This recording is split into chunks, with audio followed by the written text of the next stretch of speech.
หลัก16ประการของสิ่งมีชีวิตวิวัฒนาการขั้นสูงโดยหลัก16ประการนี้เป็นสิ่งที่พระเจ้าได้พูดคุยกับคุณนิวโดนัลด์วอลส์ผ่านหนังสือ Conversation with God บุ๊ก3และบุ๊ก4ซึ่งได้มีการพูดถึงสิ่งมีชีวิตที่มีวิวัฒนาการขั้นสูงว่าพวกเขามีหลักการอะไรในการดำรงชีวิตที่ทำให้ไม่มีความขัดแย้งไม่มีสงครามและไม่มีการทำลายตัวเองทั้งตัวตนทางกายภาพและจิตวิญญาณหลังจากที่เราลงรายละเอียดไปแล้วกับหลัก2ประการแรกก็มาต่อที่หลักการข้อที่3ที่เราจะไม่เอาบทความในหนังสือมานำเสนอแต่การลงลึกเข้าไปในหัวใจของเราเพื่อนำไปสู่หัวใจของคุณหลักข้อที่3เผ่าพันธุ์พูดตื่นแล้วเมื่อพูดสิ่งใดออกไปก็จะทำตามนั้นมนุษย์ผู้ยังไม่ตื่นมักพูดอย่างแล้วทำอีกอย่างคุณเคยรู้สึกไหมว่า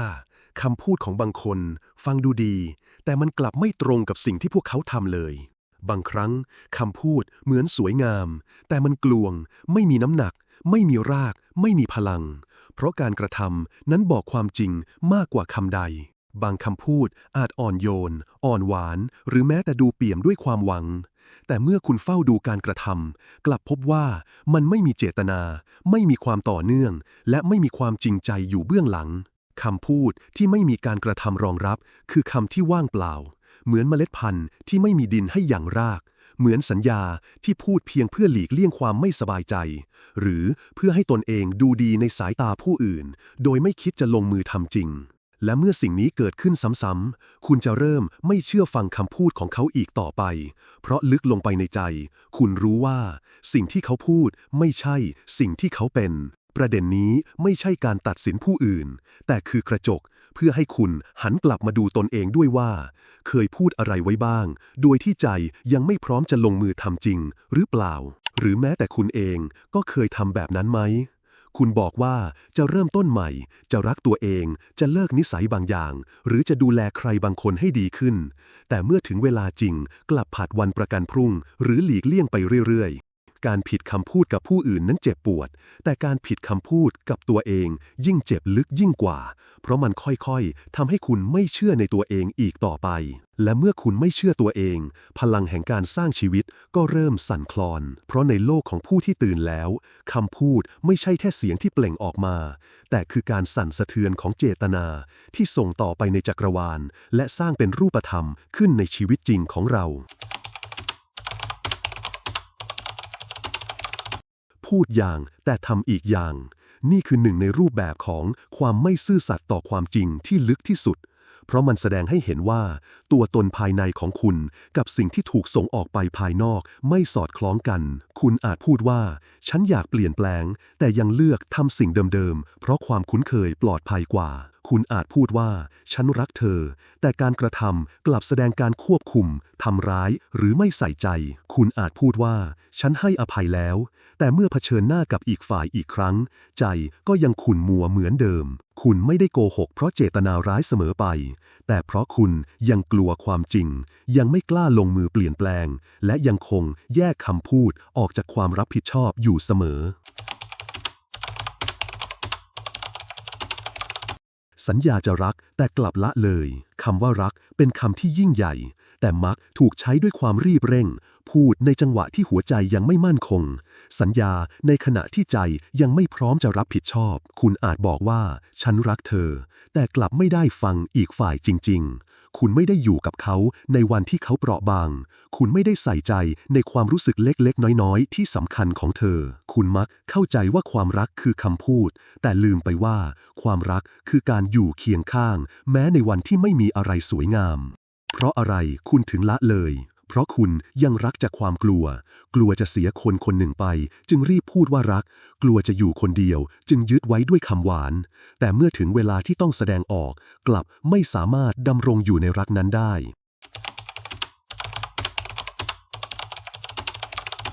ประกาศว่าจะเปลี่ยนแปลงแต่กลับซ้ำรอยเดิมฉันจะไม่เป็นแบบเดิมอีกแล้วต่อไปนี้ฉันจะเริ่มต้นใหม่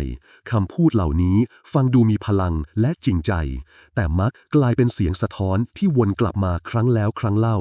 เพราะในความเป็นจริงแล้วการเปลี่ยนแปลงไม่ได้เกิดจากการพูดหรือการสาบานแต่มันต้องใช้การกระทำที่เริ่มต้นจากสิ่งเล็กๆซ้ำแล้วซ้ำเล่า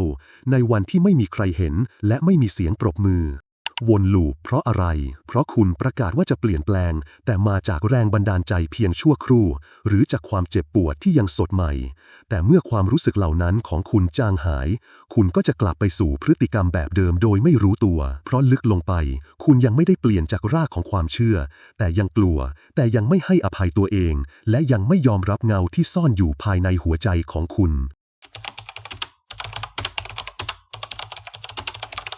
บอกว่าจะให้อภัยแต่ยังเก็บความโกรธไว้เงียบๆในใจการให้อภัยไม่ใช่คำพูดที่เบาๆแต่มันคือกระบวนการลึกซึ้งของการเปิดหัวใจเพื่อต้อนรับสิ่งที่ครั้งหนึ่งเคยทำให้เจ็บปวดคุณอาจพูดว่าฉันให้อภัยแล้วแต่ในความเงียบของจิตใจคุณยังคงรู้สึกตึงเมื่อนึกถึงเรื่องเก่าคุณยังคงอยากให้คนคนนั้นสำนึกผิดคุณยังแอบหวังให้ความเจ็บของตนได้รับการชดเชยทำไมคุณถึงยังยึดติดเพราะการให้อภัยแบบแท้จริงต้องการละวางอัตตาคุณต้องกล้าเผชิญกับบาดแผลโดยไม่ต้องเอาชนะหรือรอคำขอโทษแต่คุณยังใช้ความเจ็บเป็นอำนาจเงียบเพื่อพิสูจน์ว่าตัวคุณเองถูกเพื่อควบคุมความรู้สึกผิดของอีกฝ่ายและเพื่อหล่อเลี้ยงภาพจำว่าคุณเคยตกเป็นเหยื่อ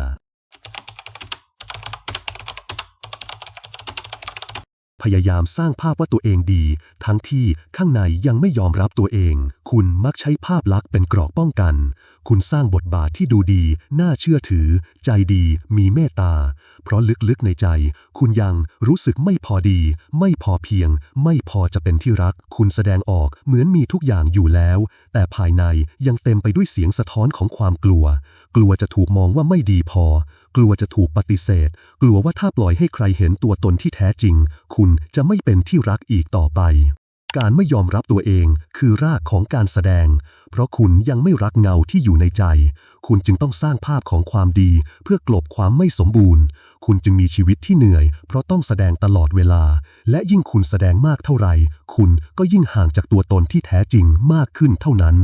เผ่าพันธุ์ผู้ตื่นแล้วคำพูดคือคำสัญญาศักดิ์สิทธิ์สำหรับสิ่งมีชีวิตที่วิวัฒนาการแล้วคำพูดไม่ใช่แค่เสียงหรือภาษาที่สวยงามแต่คือพลังสร้างคือการตั้งจิตคือการเปิดทางให้เคลื่อนแห่งความจริงปรากฏขึ้นบนโลกวัตถุเราไม่พูดตามใจไม่สัญญาเพื่อปลอบไม่ปล่อยให้คำลอยหายไปในอากาศเพราะเรารู้ว่าทุกถ้อยคำคือเวทมนต์เราจึงพูดน้อยลงแต่หนักขึ้นกลั่นถ้อยคำจากใจที่รับผิดชอบให้เกียรติคำพูดเหมือนให้เกียรติต่อพลังจักรวาลเพราะสำหรับเราถ้าพูดว่าจะรักเราจะรักถ้าพูดว่าจะทำเราจะทำแม้เจออุปสรรคเราก็ยังดำรงเจตนาเดิมไม่ลบไม่หนีไม่เปลี่ยนไปตามลมเผ่าพันธุ์ผู้ตื่นแล้วคำพูดเท่ากับพลังสร้างความจริงเราไม่ใช้คำมั่นสัญญาเพื่อเป็นหน้ากากแต่เพื่อเป็นคำสัญญาศักดิ์สิทธิ์เมื่อพูดว่าเราจะอยู่ข้างคุณเราจะอยู่จริงเมื่อพูดว่าเราจะทำสิ่งใดเราจะทำสิ่งนั้นแม้ไม่มีใครมองอยู่คำพูดกับการกระทำจึงสอดคล้องกันไม่ใช่เพราะอยากดูดีแต่เพราะเราไม่แยกคำพูดกับการกระทำคือกายเดียวกันของพลังศักดิ์สิทธิ์ในตัวเราวันนี้คุณพูดอะไรกับตัวเองไว้บ้างแล้วคุณได้ลงมือทำอย่างเคารพคำพูดนั้นหรือไม่คำพูดคือพลังแห่งการสร้างในโลกนี้และผู้ที่ตื่นแล้วไม่ใช้มันอย่างเบาๆเราคิดก่อนพูดและพูดเท่าที่ใจพร้อมจะทำเราไม่หลอกแม้แต่ตัวเองด้วยคำสัญญาที่ว่างเปล่าเพราะเรารู้ว่าถ้าใจยังไม่พร้อมจะทำก็ยังไม่ควรพูดความตื่นรู้ไม่ใช่การพูดถูกเสมอแต่คือการใช้คำพูดอย่างมีเจตนาบริสุทธิ์และซื่อสัตย์ต่อคำพูดนั้นในทุกสถานการณ์ในโลกที่ถูกถักทอด้วยคำพูดทุกคำที่เราพูดออกไปคือเส้นได้แห่งการสร้างความจริงสำหรับผู้ที่ตื่นแล้วคำพูดไม่ใช่แค่เครื่องมือสื่อสารแต่มันคือพลังสร้างโลกพวกเราจึงไม่พูดเล่นกับพลังนี้เราคิดก่อนพูดเพราะรู้ว่าคำพูดคือพันธะระหว่างใจวิญญาณและโลกภายนอกเราจะไม่พูดสิ่งที่ใจยังไม่พร้อมจะท ไม่ว่าจะเป็นคำสัญญาคำให้กำลังใจหรือคำประกาศตัวตนเราไม่พยายามเป็นคนดีด้วยคำหวานแต่จะเงียบหากใจยังไม่บริสุทธิ์พอจะพูดด้วยความจริงแท้เพราะการตื่นรู้ไม่ใช่การพูดให้ถูกใจทุกคนแต่คือการพูดด้วยเจตนาบริสุทธิ์และลงมือทำให้มันจริงแม้ไม่มีใครเห็นนี่คือความศักดิ์สิทธิ์ของคำพูดที่กลายเป็นสะพานระหว่างจิตวิญญาณกับโลกทางกายภาพดังนั้นเมื่อเราพูดคำว่ารักเราก็รักเมื่อเราบอกว่าจะกลับมาเราก็กลับเมื่อเราบอกว่ากำลังเปลี่ยนแปลงเราก็ยอมเจ็บเพื่อเปลี่ยนจริงๆเพราะคำพูดที่มาจากความจริงคือพลังของผู้สร้างที่แท้จริงแล้วคุณล่ะมีคำพูดไหนบ้างที่คุณเคยพูดไว้กับใครบางคนหรือกับตัวคุณเองแต่คุณยังไม่ได้ทำตามนั้นจริงๆบางคำอาจฟังดูเล็กน้อยเช่นเดี๋ยวพรุ่งนี้ฉันจะเริ่มดูแลตัวเองฉันจะโทรหาพ่อแม่บ่อยขึ้นฉันจะให้อภัยเขาสักทีหรือแม้กระทั่งฉันจะหยุดหลอกตัวเองแต่คุณรู้ไหมคำพูดเหล่านั้นมีพลังและเมื่อคุณกลับไป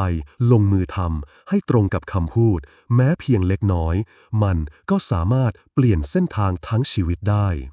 เพราะสิ่งที่เราสร้างขึ้นในโลกนี้ไม่ได้เริ่มจากการเปลี่ยนคนอื่นแต่เริ่มจากการซื่อสัตย์กับคำพูดของตัวเองนี่แหละวันนี้ลองเลือกแค่หนึ่งคำพูดที่คุณเคยพูดไว้แล้วทำมันให้จริง